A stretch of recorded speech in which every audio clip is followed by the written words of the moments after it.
Bueno, estamos ya conversando del tema que nos va a convocar en profundidad esta noche, porque este va a ser un fin de semana bastante largo y de fiestas y celebraciones en Berlín, porque la capital alemana va a volver a ser la capital del mundo, se podría decir. Y lo van a hacer porque van a estar conmemorando un hecho que simboliza muchos en un tiempo, ¿cierto? Todos, en especial en esta capital alemana, lo vivieron, en especial en Europa y por qué no decirlo en el mundo. El domingo, si usted no lo sabe, se cumplen ya 25 años de aquel 9 de noviembre de 1989 cuando cayó el muro de Berlín, y fue por un malentendido que aceleró este proceso inevitable. Para hablar de este importante tema nos encontramos junto a Rodrigo Ahumada, quien es director, ¿cierto?, de la Escuela de Pedagogía de Historia y Geografía de la Universidad San Sebastián, y también junto a Alejandro San Francisco, él es director de formación de la investigación del Instituto Res Pública. Bienvenido aquí al canal 24 Horas. Muchas gracias, buenas noches.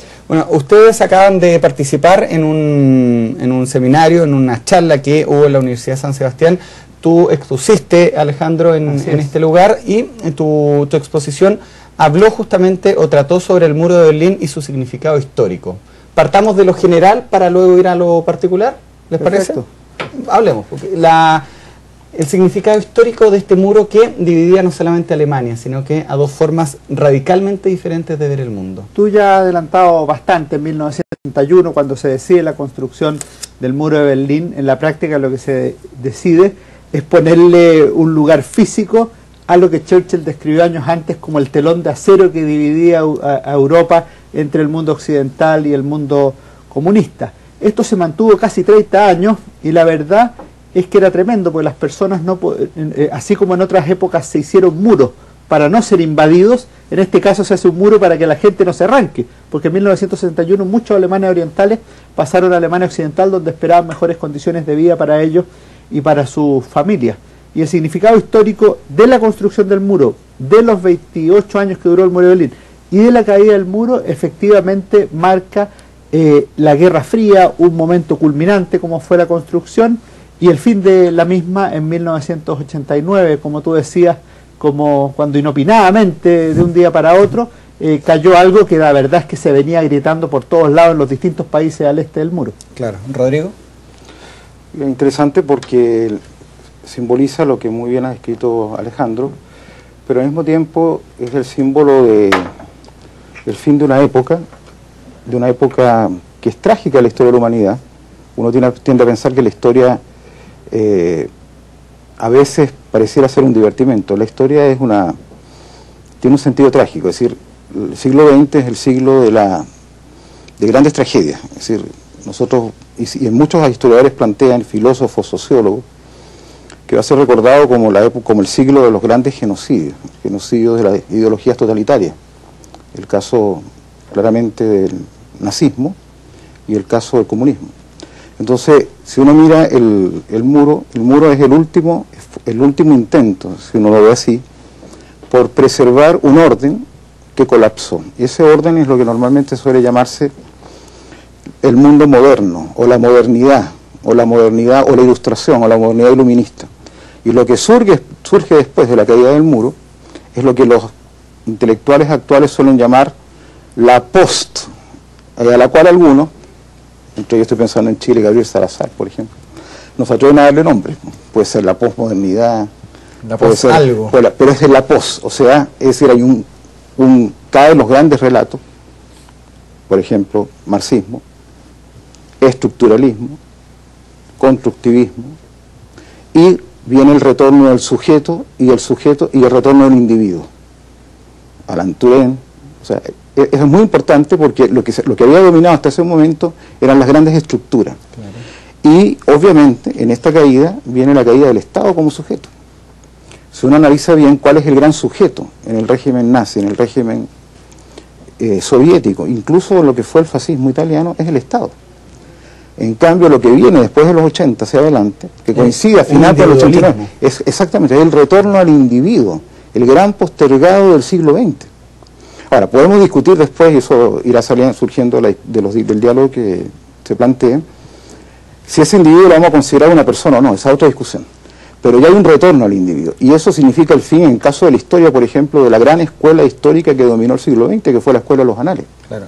¿Y esa persona es una persona particular propia o si forma parte de un conglomerado de personas? Entonces esta idea de Estado o de colectivismo, por ejemplo, simplemente no es sostenible en el mundo occidental.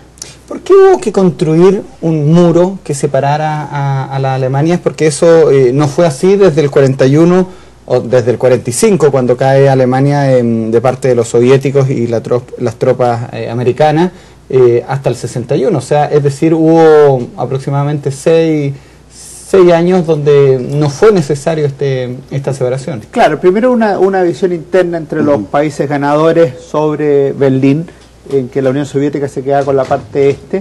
Después, el año 49, se funda en esta segunda Alemania, la República Democrática Alemana o Alemania Oriental, y durante varios años hay incluso tránsito libre en Berlín, que es una forma de statu quo entre las dos Alemanias. El año 61 lo que ocurre es que Alemania Oriental, como el resto de los países comunistas, se dan cuenta de que las personas puestas a optar con plena libertad dónde estar, dónde vivir, dónde desarrollarse, tienden a irse. Entonces, el muro es una manera de detener la fuga de alemanes hacia Occidente, y por eso lo que también se recordaba acá, y que aparece en las imágenes, cuando Zabroski anuncia que se va a poder viajar a Occidente, el muro se llena, y en cambio tú no ves en todo ese periodo, en esos 30 años, en esas 3 décadas, tú no ves a los alemanes occidentales tratando de superar el muro para irse a Alemania Oriental.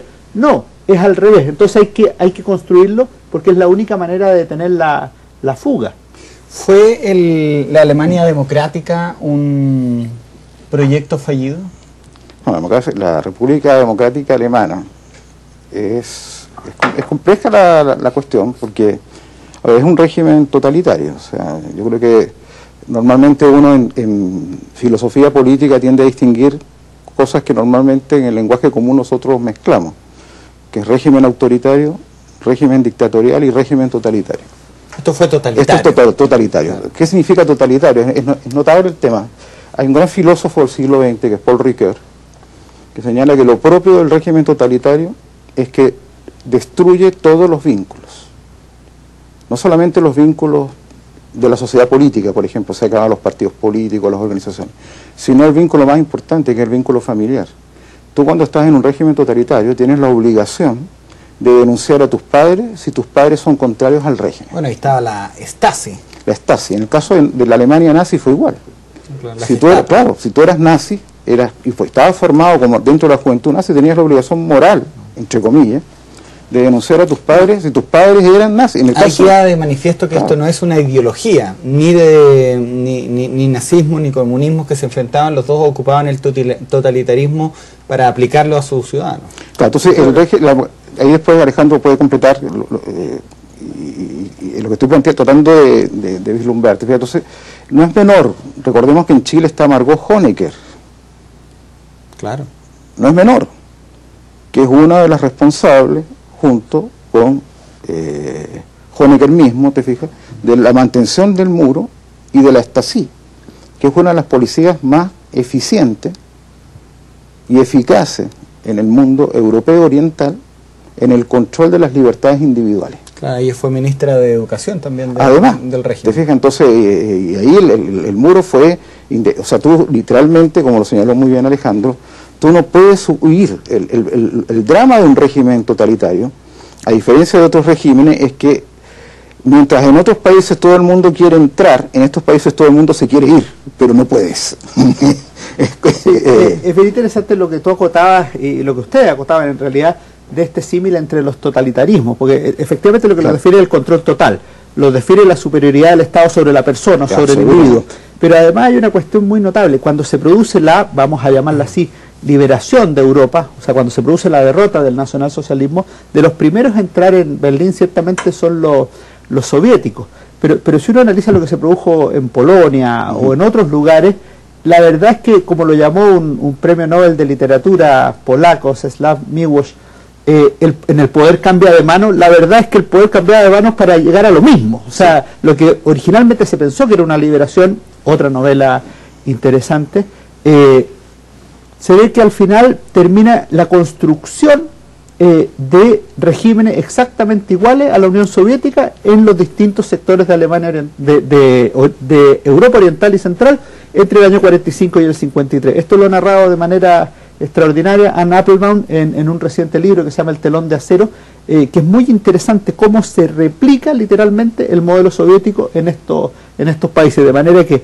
el sufriente siglo XX, como decía muy bien Rodrigo, se expresa especialmente en los países que cayeron primero dentro del nacionalsocialismo y fueron luego reemplazados por el comunismo o los socialismos reales. Bueno, pero decía Rodrigo que era un muro que, y tú también lo señalabas, Alejandro, que no permitía la salida de personas. Pero lo cierto es que también hubo personas que quisieron ingresar, y algunos chilenos, muchos exiliados después del golpe de Estado acá en Chile, fueron justamente a la RDA como asilados políticos. Estaba Luis Corbalán, estaba Osvaldo Puccio, estaba la misma presidenta Bachelet, que junto a su madre vivió en la RDA, y estuvo Roberto Ampuero, quien tengo ahí a la vista el libro que publicó hace poco, que justamente habla de su experiencia, una experiencia que para él, tengo entendido, fue bastante chocante y lo transforma para siempre. Sí, Roberto Ampuero ha escrito un libro que es la continuación de la saga, podríamos decir, de Nuestro Año Verde Olivo. Este se llama Detrás del Muro, es un libro realmente excelente de autoficción, son memorias que también se mezclan con novela, y él cuenta lo que fue el mundo detrás del muro para los chilenos que partieron al exilio después del 73, lo que fue su experiencia, las organizaciones de chilenos allá, y él efectivamente tuvo una reversión hacia el liberalismo. Él se define hoy un demócrata, un liberal, dejó el Partido Comunista al que pertenecía el año 76, después volvió a otras organizaciones en Alemania Oriental, y están todos esos chilenos que tú dijiste que tenían alianzas con Alemania Oriental, como lo explicaba hoy Joaquín Fermandoa en el seminario, el Partido Socialista de Chile, al que pertenecía, por ejemplo, la presidenta Bachelet, o el Partido Comunista al que pertenecía Luis Corbalán. Fueron bien recibidos allá, también en otros lugares, y algunos de ellos se desilusionaron del muro porque vieron lo que significaba vivir en el socialismo real. Otros, en cambio, siguieron con más afecto o agradecimiento la situación que allí vivieron. Rodrigo. Eso es muy interesante, porque también uno podría agregar la gente muy notable del MIR que renunció justamente después de haber vivido experiencias muy fuertes. Estoy pensando específicamente en Fernando Mírez, por ejemplo, que se radicó en Chile, posteriormente en Venezuela, en la Venezuela de Chávez, ojo, trabajó en el CENDES, que pocos recuerdan que es una institución que fundó Jorge Ahumada, el mismo que trabajó en la CEPAL y que fundó En vez de la miseria. Y que hoy día está viviendo en Venezuela justamente porque no puede vivir en el régimen de Venezuela. Está viviendo en Alemania, ¿te fijas? En Chile, pues Mauricio Rojas, o sea, que te está manifestando una cosa que es real. Hay una cosa que es fundamental, es decir, hoy día tenemos conciencia, después de la crisis de los 80, que marca el fin de la modernidad. Eso yo quiero insistir en ese punto. La modernidad es un proyecto que nosotros solemos decir en historia que surge en el siglo XVII con dos grandes mitos. El hombre se basta a sí mismo solamente con la razón. Todo lo real es racional, todo lo racional es real. Esa es una expresión de Hegel, aunque la estoy interpretando en un sentido quizás no de Hegel. Entonces la razón te puede garantizar la felicidad aquí en la Tierra. Entonces surgen utopías, por ejemplo, una sociedad sin clase y sin Estado, que podemos realizarla. Ahora, lo hice muy bien, por ejemplo, el otro día en una carta que le envió Mauricio Rojas a Meo, en la cual le dice, resulta que tú estás hablando del MIR, pero el MIR no lo conoces. No lo conoce, porque lo que nosotros intentamos hacer en Chile fue un proyecto utópico, utópico. O sea, donde por la utopía estábamos dispuestos a asesinar gente. Y nos habíamos transformado en una máquina de matar. Porque claro, la finalidad última es buena. ¿Quién no va a querer una sociedad sin clase y sin Estado? El problema está que para llegar a esa utopía, tú tienes que sacrificar personas, y eso es el siglo XX. O sea, pensemos, el siglo XIX no hay ideologías. El siglo XVIII no hay ideología. El peor régimen de gobierno considerado desde la época de las tipologías clásicas, Aristóteles hacia adelante, siempre fue la tiranía. Y el siglo XX aparecen los regímenes... Antes estaban las monarquías que caen junto con la Revolución Francesa. Lo que quiera, pero no existían los regímenes totalitarios, porque fenómeno del 20. Claro, porque para que surja el régimen totalitario... Los ismos, claro, el comunismo... Claro, porque para que surja el régimen totalitario hay una cosa previa. El capitalismo. Que es la noción de ideología, y eso surge con Marx y Engels en la ideología alemana, no digo la palabra, pero la noción propia de ideología, eso está en la ideología alemana. Y eso es clave para entender el siglo XX. Y yo lamento a veces que ciertas historias, estoy pensando en la historia del siglo XX de Oxford, por ejemplo, que no lo mencionan. Entonces uno lee la historia y pareciera una especie de historia positivista llena de datos, pero con poca interpretación. Ahora, se puede descubrir dentro de la historia en general una fecha tan marcada como este 9 de noviembre que marcó un antes y un después justamente en un día. O sea, pocas veces en la historia podemos ver que cae un régimen de un día para otro. O sea, el 10 de noviembre fue un día absolutamente diferente para los alemanes porque ya no estaba el muro. Sí. Yo te agregaría otra cosa, que sería lo siguiente. El segundo mito es el mito del progreso necesario e indefinido. No existe un progreso necesario e indefinido, es una cosa muy sencilla. Porque el bien y el mal están en el corazón del hombre. Y si están en el corazón del hombre, están en el corazón de la historia. Entonces vamos a encontrar época, en cualquier época. Al mismo tiempo que vamos a encontrar paz, vamos a encontrar violencia. Al mismo tiempo que vamos a encontrar personas que son claves en el desarrollo moral, estoy pensando en el Padre Hurtado, vamos a encontrar a alguien que está en el extremo opuesto. Esa utopía es la que se cae con la caída del muro. Pero se empieza a caer con la Primera Guerra Mundial, con la crisis del 29, con los totalitarios, con la Segunda Guerra Mundial, con la explosión de la primera bomba atómica y finalmente con la Guerra Fría y la caída del muro. Ahora, respondiendo a lo que tú dices, yo creo que hay dos momentos culminantes en el siglo XX. Una es la derrota del nacionalsocialismo como día de la libertad, prescindiendo de algunas de las consecuencias que tuvo, y yo creo que el segundo gran momento épico de la libertad es precisamente la caída del muro de Berlín, porque la verdad es que el muro de Berlín fue llamado de distintas maneras. De la manera neutra, muro de Berlín, una muralla; de una manera a la defensiva desde el socialismo real, que le llamaba el muro de protección antifascista, que era una forma retórica de usarlo. Pero en Occidente se le llamó también el muro de la vergüenza, por lo que significaba tener que tener apresada a su propia gente para que no huyera. El 9 de noviembre se acabó el muro de la vergüenza y fue una expansión. Y por eso la celebración, por ejemplo, escuchando la novena sinfonía de Beethoven dirigida por Bernstein, fue tan elocuente en lo que significaba la caída del muro de Berlín. Hubo hechos particulares, ¿se acuerdan ustedes ese discurso de Ronald Reagan que le dice a Gorbachev el año 87, Mr. Gorbachev, derribe este muro? Luego el mismo 9 de noviembre, a través de este malentendido, el año 89, finalmente cae el muro y con él cae a los pocos días la RDA, pero finalmente eso implica también ya en el 90 la caída de la Unión Soviética. Este era un sistema político que se venía desmoronando de a poco. Sí, lo clave es entender que si tú ves el año 59, cuando se reúne Nixon, por ejemplo, con Khrushchev le dijo: ustedes están en el lado equivocado de la historia va a ser nuestra y nos vamos a quedar con ella. Y al final yo te saludaré, con una jactancia y una ilusión de que iba a ganar. Y en los años 60 parece ser así, o sea, donde hay un régimen comunista, después hay otro, y nunca retrocede. Y por eso Neruda, en ese poema que se llama Crecen los años, dice: he visto nacer, crecer los años, y se afirman las repúblicas del socialismo en marcha, porque siempre hay más y más y más. Sin embargo, en la década del 80 todo esto se revierte, y se revierte con personajes fundamentales. Uno, el que tú has mencionado, Ronald Reagan, cuando dice: derribe este muro, Mr. Gorbachev. La verdad es que da una señal tremenda a la humanidad. Pero otros son Margaret Thatcher, que era una socia aliada principal de Reagan. Se nombra muchas veces a Juan Pablo II, no solo en Polonia, también en la Unión Soviética y en distintos lados, como un papa que venía del mundo oriental y que conocía ese mundo comunista, también el nacional socialista. Y ciertamente no podemos dejar de mencionar a Gorbachev, que tiene una visión distinta, se podría decir hasta profética, de lo que va a ocurrir en ese mundo que ya está desgastado, carcomido por dentro. Son figuras que son absolutamente cruciales y que son complementarias a ponerle lápida a ese muro que fue edificado contra natura. Lo mismo, Rodrigo, para ya empezar a concluir. Completamente. Por eso que a mí me complica cuando en ciertos análisis, te fijas, se trata de hacer un paralelo entre Putin, por ejemplo, y los jerarcas soviéticos anteriores.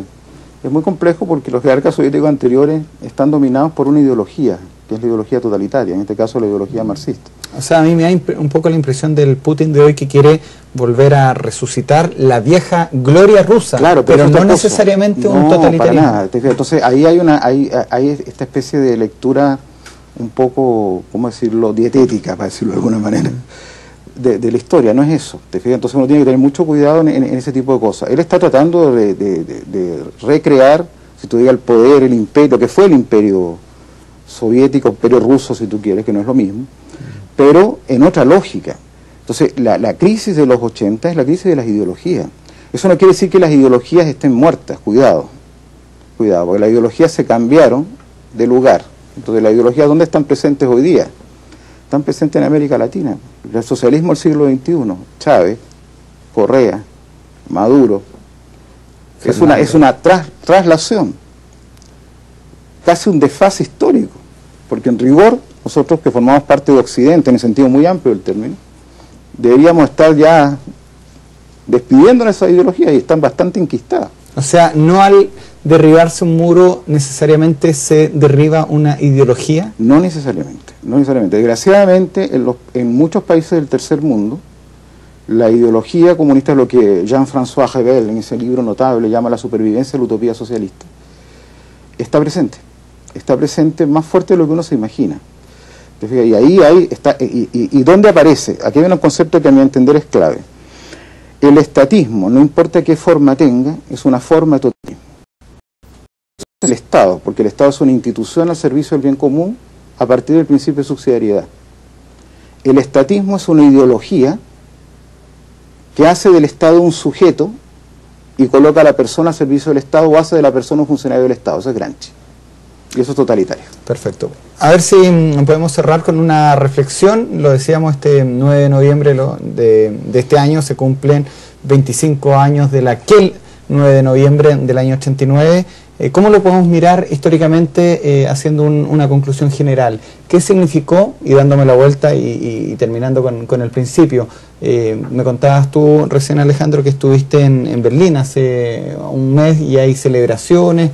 ¿Qué tiene que significar para la gente este día domingo cuando lo vea y vea las noticias, las crónicas, reportajes que van a salir? Lo más seguro que el diario va a tener también sus ediciones especiales. La mirada, o sea, ¿cuánto cambió el mundo con la caída del muro de Berlín? A mí me parece que hay dos temas centrales. Uno en este libro que yo te regalaba hace un momento, que publicó el Instituto República, dice el muro de Berlín, final de una época histórica. Y a mí me parece que ese es un tema central. Marca un quiebre, una ruptura que no solo afecta a Berlín, pronto cae la Unión Soviética, caen los socialismos reales. Disculpa, se finaliza una época histórica, ¿y cuál comienza? Es que ese es el tema. Ahora la discusión que tenemos nosotros, porque es más difícil, estamos en una situación que le podríamos llamar de transición, de indefinición, se produjo la tercera ola de democratización. ¿Se podría decir que con la caída del muro de Berlín se terminó la Guerra Fría también? Es una de las fechas que se da para la caída de la Guerra Fría, se da la caída del muro de Berlín, se da también la reducción de los arsenales atómicos, se da la caída de la Unión Soviética. En ese grupo se mueve el fin de la Guerra Fría. Lo que estamos viviendo hoy es un juego en que yo no miraría en menos ninguna ideología ni ninguna convicción, porque hay una cuestión que sí tenemos que tratar de ponernos de acuerdo. ¿Cuál es el sentido de la vida en comunidad? Y me parece a mí que es el logro de la justicia y la vida en libertad. ¿Por qué es tan relevante esto? Porque lo que perdió el año 89 fue precisamente una sociedad fundada en la injusticia y en la falta de libertad. Ahora, eso no significa que hoy se haya logrado. Yo creo que la sociedad nacida a partir de 1989 es una sociedad con defectos, con limitaciones, con muchas cosas por hacer, pero que claramente se orienta más hacia la justicia y la libertad que el mundo que prometió los regímenes totalitarios sin haberlo cumplido y más bien habiendo degradado el concepto de persona humana. Rodrigo. Sí. Complementando lo que ha dicho Alejandro, yo te diría que una frase nomás, recordar que la historia es inseparable de la memoria y que hoy día lo que tenemos muchas veces es una hemiplegia de la memoria, o sea, querer recordar algunas cosas y silenciar otras. El muro nos recuerda lo que fue concretamente, ¿te fijas?, un régimen totalitario, la pérdida del sentido de la justicia y la pérdida de la libertad, y la persona se define desde la libertad.